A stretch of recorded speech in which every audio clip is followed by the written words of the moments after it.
Este fin de semana pasé 2 horas tortuosas de mi vida viendo la última obra maestra de la mediocridad de Zack Snyder, Rebel Moon, parte 2. ¿Y por qué les hablo de esto si este canal se especializa en contenido del Señor de los Anillos, Tolkien y la Tierra Media? Bueno, es que mientras empezaba a verla y sufrirla, obviamente, y mientras más veía, más sufría, de inmediato me di cuenta que estaba viendo otra cosa, y que se me parecía extrañamente a otra obra maestra de la mediocridad del streaming actual. Y mientras veía cómo se desarrollaba la historia, si se le puede llamar historia a esto, y la presentación de locaciones y personajes, me decía a mí mismo que esto ya lo había visto antes. Y es que sí, Rebel Moon, parte 2 de Zack Snyder, es la misma trama, es parecida, o es como volver a ver de nuevo el lamentable capítulo de la lamentable serie Los Anillos de Poder, en el que acontece la popularmente conocida Batalla de las Cinco Chozas, la cúspide de epicidad de esta dichosa serie. ¿Y que vemos aquí en esta película? Pues lo mismo. Una batalla de cinco chozas que representa la cúspide de la epicidad del cine, si es que se le puede decir cine, de Zack Snyder. Y es extraño que en dos plataformas de streaming, Netflix y Amazon, consideren que el mayor regalo de epicidad bélica sea ubicarla en la defensa de cinco chozas de campesinos frente a un ejército tiránico dentro de historias absurdas, mediocres y ridículas. Es por eso que hoy me tomaré el tiempo y robaré parte del suyo para comparar estos dos desastres audiovisuales y hablar de esta curiosidad de cómo dos historias sin sentido coinciden en la misma trama y localización y que pretendan en sus delirios psicoideos que estas tonterías deben tomarse como épicas y que a la gente especializada en cine o no le deben gustar. Analizaremos varios puntos en los dos productos y ver cuál de las dos es la producción más ridícula e insufribles a partir de las similitudes que tienen. Así que al mal paso, darle prisa. Y vamos con ello. Empecemos con la historia y resumamos rápidamente la primera parte de Rebel Moon. Y es que básicamente hace mucho tiempo, en una galaxia muy lejana, había un imperio galáctico de malos muy malos que conquistaban planetas y mundos, y Luke Skywalker estaba arando su tierra en su planeta con un Saturno al fondo, al igual que Pandora en Avatar. Después llegan los malos muy malos a reclamar tributo, y como es un planeta agrícola, necesitan granos para alimentar a las tropas del imperio. ¿Qué? ¿Un imperio galáctico necesita grano o si no sus ejércitos se mueren de hambre? Continuemos. Pero la aldea, cuya población es de 10, 20 o 100 según lo necesita el guión o el plano, no le quiere entregar su grano. Luke Skywalker tiene que ir a conseguir guerreros random porque sí, porque ha visto muchas películas de Akira Kurosawa y cree que con eso le va a ganar al imperio malo muy malo. Y después de recoger personajes de cromos que coleccionan los hijos de Zack Snyder, vais a cambiar cromos, ¿no? se encuentran con Darth Vader de pacotillas y lo derrotan dándolo por muerto. Pero el malo muy malo no está muerto y obviamente va a vengarse del pueblo de campesinos. Y así comienza la segunda parte de La Aldea Rebelde, la batalla de los cinco chozas.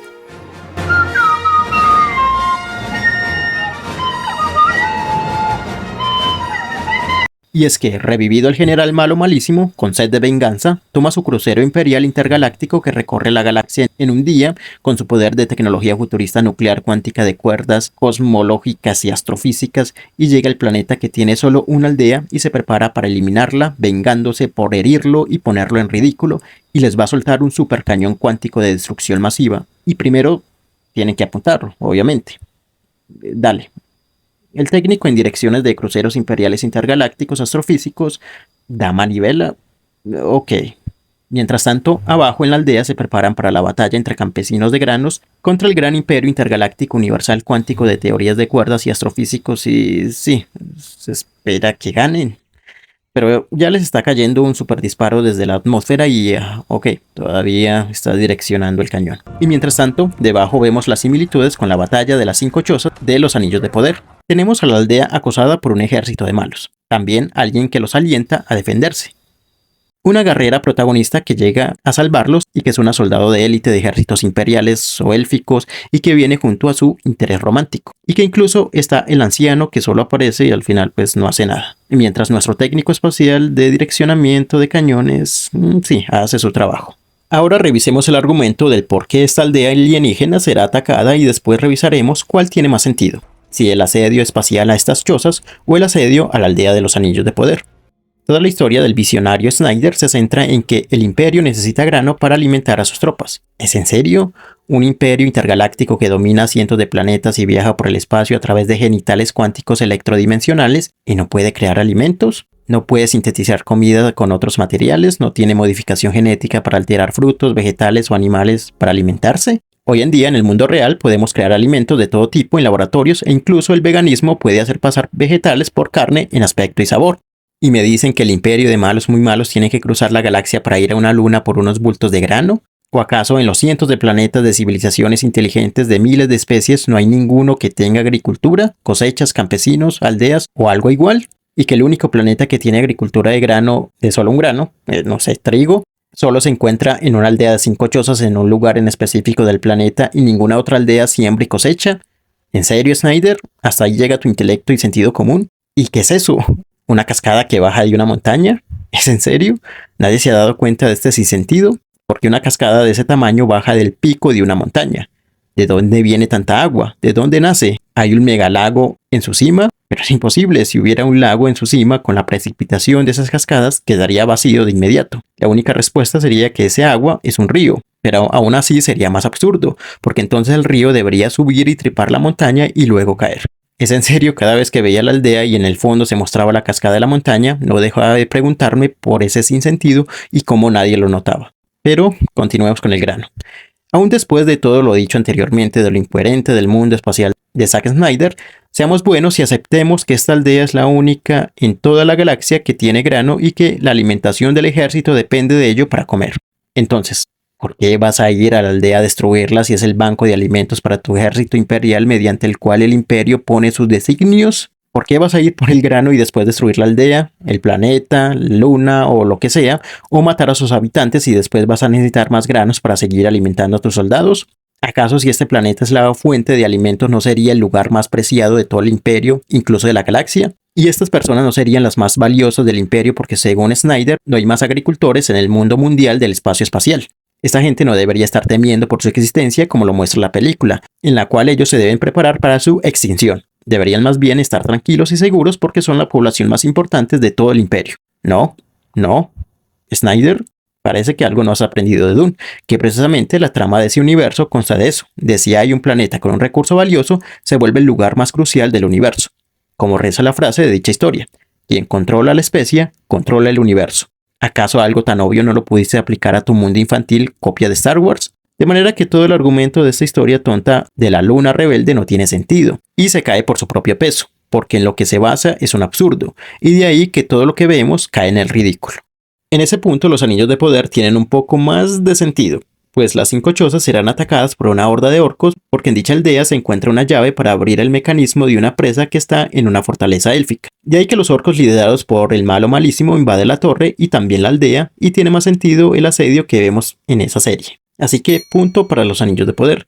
Pero, el porqué de la presa que se abre para llevar agua a la montaña para despertar un volcán es donde no tiene sentido y la historia cae en un absurdo. A ver, señores guionistas J.D. Payne y Patrick McKay. Según parece que el plan de los villanos de la serie, que son los orcos liderados por Adar, el elfo corrompido, es despertar un volcán para cubrir el sol con sus cenizas y así los orcos puedan vagar libremente. Para ello deben construir una zanja desde el volcán hasta un depósito de agua, porque el agua parece ser despierta volcanes. Supongamos. Dicho depósito de agua está en la torre fortaleza de los elfos que tienen una visión prodigiosa que pueden divisar cosas a kilómetros, y ahí ya el plan falla o la trama no tiene sentido.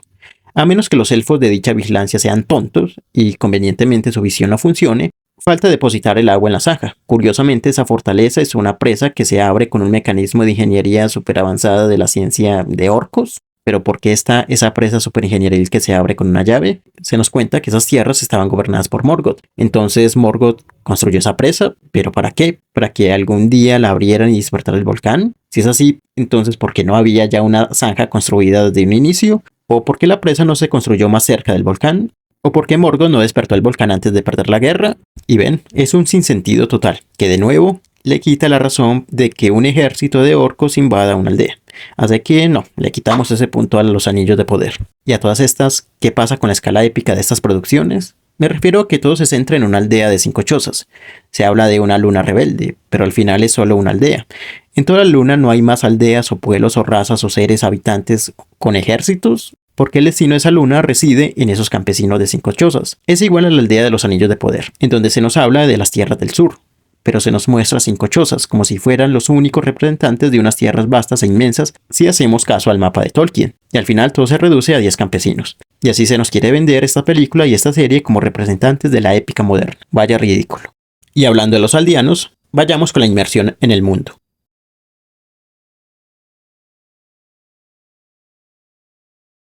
A pesar de que las dos producciones tienen un respaldo millonario detrás, se ve la mediocridad en la realización y la pobreza visual de los mundos, los escenarios y las caracterizaciones, sobre todo en Rebel Moon. ¿Qué es esa pereza y mediocridad de Zack Snyder con el diseño de personajes y creación de mundo? Esa aldea espacial al final es una mezcolanza entre vikingos, pueblerinos de inicios del siglo XX y vaqueros del salvaje oeste.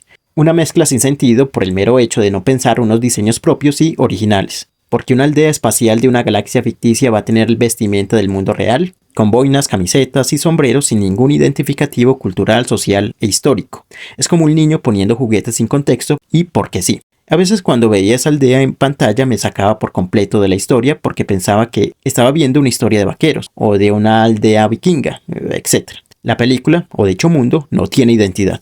No es auténtica ni credibilidad. Es por eso que uno no se identifica, no se sumerge y cae en la risa. Pero la mejor parte de toda la película, donde la pena ajena se manifestó y no me podía creer el nivel de ridiculez a la que podía llegar Zack Snyder, es la falta de sutileza que tiene este hombre al plantear las cosas por el ego tan inflado que tiene que no deja de ver su vergüenza en un espejo.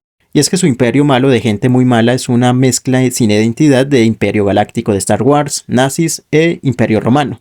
Que cuando se nos muestra la historia del asesinato del rey, que debería ser la escena más ridícula de la historia del cine, Snyder quiere hacer un símil entre la traición de su rey con la traición de Julio César por el Senado romano. Y como Snyder en su creencia autista de que todos excepto él son tontos, pierde la sutileza. Y todo nos lo tiene que echar a la vista, porque si no te quedó claro que es un guiño a la traición romana, pone a estos ministros o senadores, o lo que sea, con togas romanas, para que nosotros, que somos tontos, veamos que es como la traición de Julio César.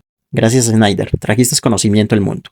Un salvador, como el otro guiño que hace a Cristo cuando su malo muy malo se proclama a sí mismo como salvador, y tiene una aureola y paños semejantes a los de Cristo. Y ahí tiene sentido el sinsentido de que el malo tenga esos trapos así amarrados. Pero regresando a la escena del rey, lo más ridículo de esa traición es que al traidor le gusta traicionar con música en vivo, con música de cuerdas, con misterio Illuminati masónica random.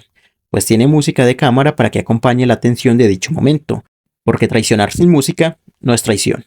Y es que los violinistas espaciales no tienen nada de espaciales, son violinistas que al parecer la producción de la película se consiguió a último momento y no les dio tiempo de cambiarles el traje, y los pusieron a tocar con el traje que traían, y para que no se notaran tanto la pereza de la caracterización les pusieron unos sacos en la cabeza sacados de una tienda de disfraces. Pero lo más ridículo es que tenían que tocar según la tensión del momento. Si había diálogo tenso, entonces música de expectativa. Y si había violencia, entonces música tensa. ¿En serio? Al ver esto era de no creer. La película caía en la parodia, porque Snyder fue el único en la historia del cine en hacer esto. Porque ningún director con el mínimo sentido común pone eso en una escena porque de inmediato cae en el ridículo. A menos que sea una parodia intencional para crear un chiste con el fin de hacer reír. Por ello, la única vez que funcionó algo similar fue precisamente en una parodia dentro de un chiste con la finalidad de comedia.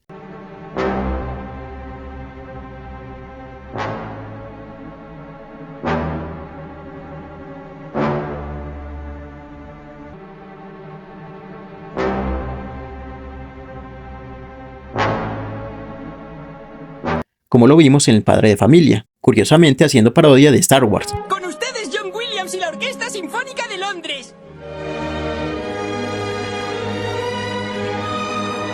Pero Zack Snyder hace el ridículo cuando pone este sinsentido y se lo toma en serio. Y eso obviamente sin olvidar la cámara lenta.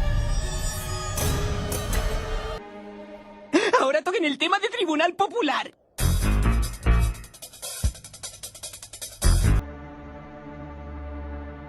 Bueno, ¿siguen o qué?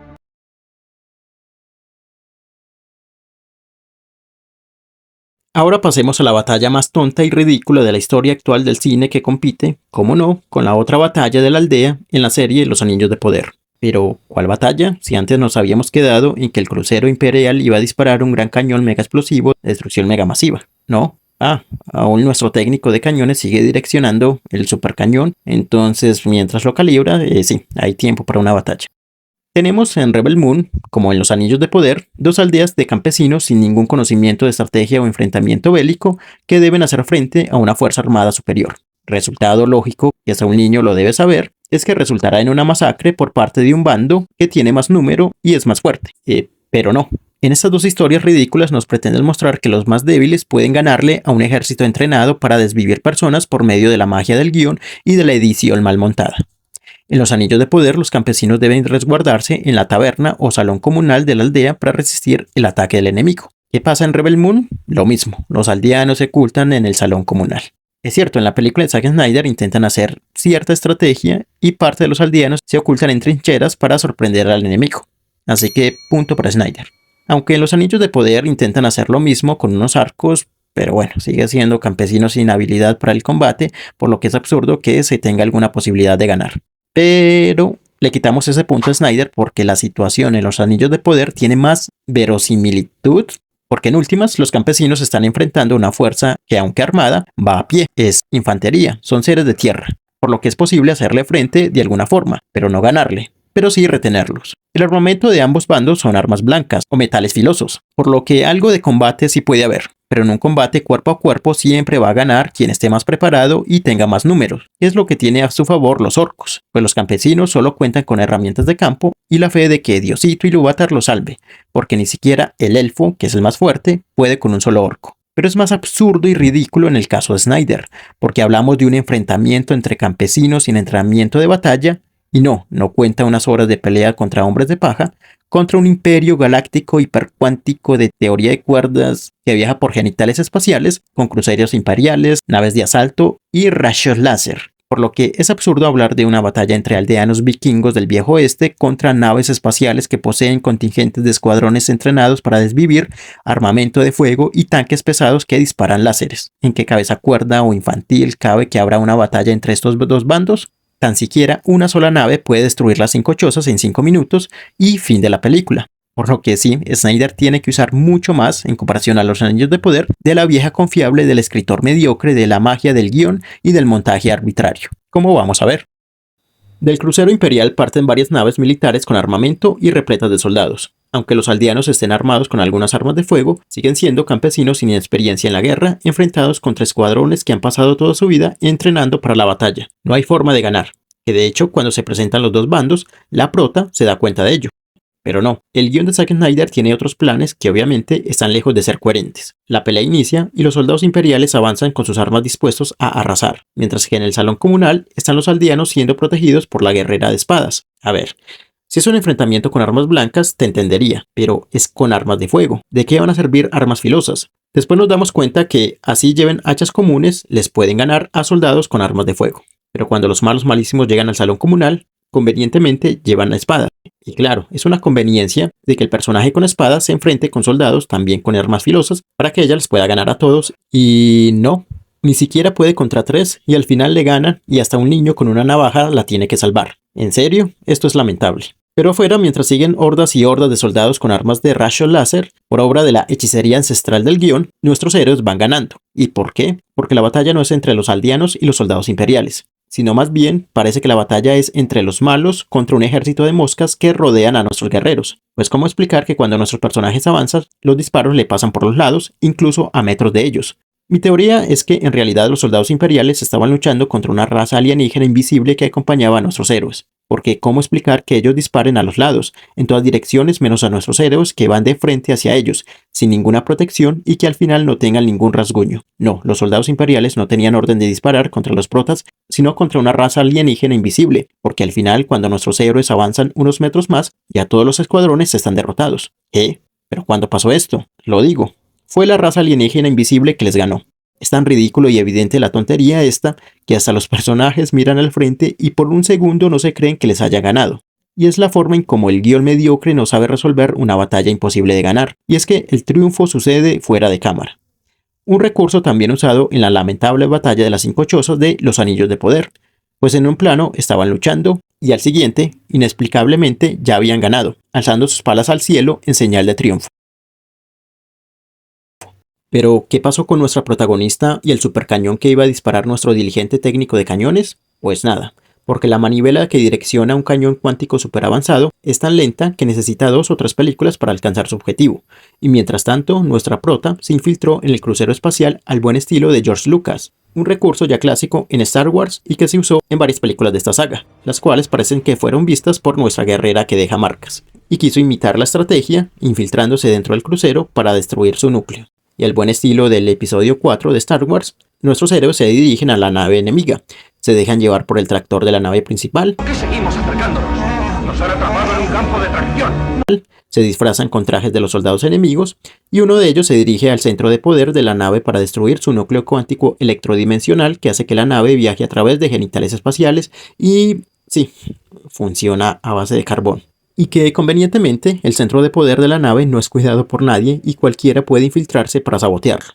Y la incompetencia de los malos muy malos hace que nuestra prota destruya la nave, y no se entiende cómo la mediocridad de estos operarios hizo que dicho imperio conquistara una galaxia entera. Pero bueno, qué conveniente que nuestro técnico de manivelas ya pudiera apuntar al lugar preciso para disparar el cañón cuando un segundo antes el núcleo de poder se destruye y con ello la estrella de la muerte que no es capaz de darle muerte a una aldea de 5 chozas.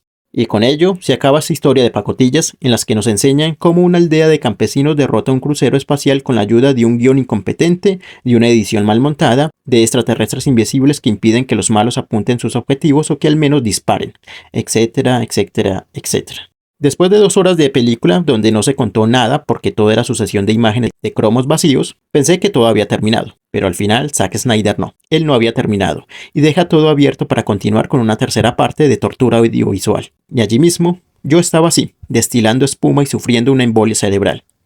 Y podemos dejar hasta aquí ya que el video está quedando muy extenso y eso que no usé cámara lenta al buen estilo de Zack Snyder, aunque me divertí mucho escribiendo este guión. En conclusión, Rebel Moon, como Los Anillos de Poder, son las 2 producciones audiovisuales más desastrosas que podemos ver hoy en día, ya sea en la pantalla grande como en la chica. Son la muestra de cómo se puede hacer mediocridad con altos presupuestos, de gastar millones para ofrecerle a la audiencia un producto incoherente, absurdo, ridículo y vacío, empaquetado en una publicidad mentirosa que te ofrece supuestamente entretenimiento y epicidad. No. Estos 2 desastres, a pesar de no tener una historia medianamente decente, ni son entretenidas, ni mucho menos épicas. La realización de estas propuestas está amparada sobre el ego inflado del narcisismo autista de sus realizadores mediocres, que dentro de sus burbujas creen que el nivel de su inteligencia es superior al de los demás de sus clientes y espectadores. Por lo que si a ellos les parece épico cualquier ridiculez que se les ocurre, a los tontos que seguirán sus productos también les debe parecer incluso más épico y entretenido. Por lo que estamos asistiendo a la realización de unos productos de unos dementes con suerte que tienen buenas relaciones en el mundo del entretenimiento, para respaldar sus proyectos sin sentido y defenderlos cuando sus propuestas naturalmente fracasan y son rechazadas. En el caso de Snyder se entiende que aún tenga cierta confianza en algunos inversores del medio y algunos seguidores, que mediante su toxicidad aparentan ser más, pero a medida que este señor se hunda en su locura y mediocridad, creo que este séquito irá disminuyendo, ya que no habrá forma de seguirlo defendiendo. Snyder sí ha cosechado ciertos éxitos en el pasado, en sus inicios como cineasta, cuando lo era. Ahora solo eres un comerciante y negociante del streaming. Con 300, Watchmen y El Amanecer de los Muertos, este director se hizo de un nombre y un estilo. Ahora, eso mismo es marca de burlas y risas. Pero más inexplicable aún es el caso de los guionistas de Los Anillos de Poder. 2 personas sin ningún éxito pasado como los que sí puede presumir hasta cierto punto Snyder. Pero son 2 sujetos sin experiencia, sin crédito, y sin una prueba de que pudieran adaptar obra alguna y mucho menos la obra de Tolkien. Así, entre la decadencia creativa de un director y la inexperiencia de 2 sujetos, llegamos a 2 productos tan ridículos que parecen que fueran parodias de lo que quieren representar. Rebel Moon es una parodia a cámara lenta de Star Wars, y Los Anillos de Poder es una parodia de El Señor de los Anillos. El problema de estas parodias, y allí es donde cae la crítica, es que sus realizadores se lo toman en serio. Son parodias de serie B, incluso C, que producen risa, pero la ridiculez llega cuando pretenden tomárselo en serio y nos obligan a tomarlo en serio también, que nos invitan a verla de manera épica y entretenida, cuando al final es un chiste, y de muy mal gusto, cuando bastardean las obras en las que se basan. Porque si tanto Snyder como Amazon hubieran entendido que sus productos eran parodias, ya que su nivel de talento solo puede producir eso, y olvidarse de lo épico y entretenido, ya que no tienen la creatividad para producir una obra así, sus productos no serían tan ridículos ni tan criticados, porque no se los tomarían en serio, y se reirían junto con nosotros de las tonterías que han producido. Calificación, le doy un 5. 5 Frodos sufriendo una embolia después de sufrir 2 horas de este sinsentido en cámara lenta.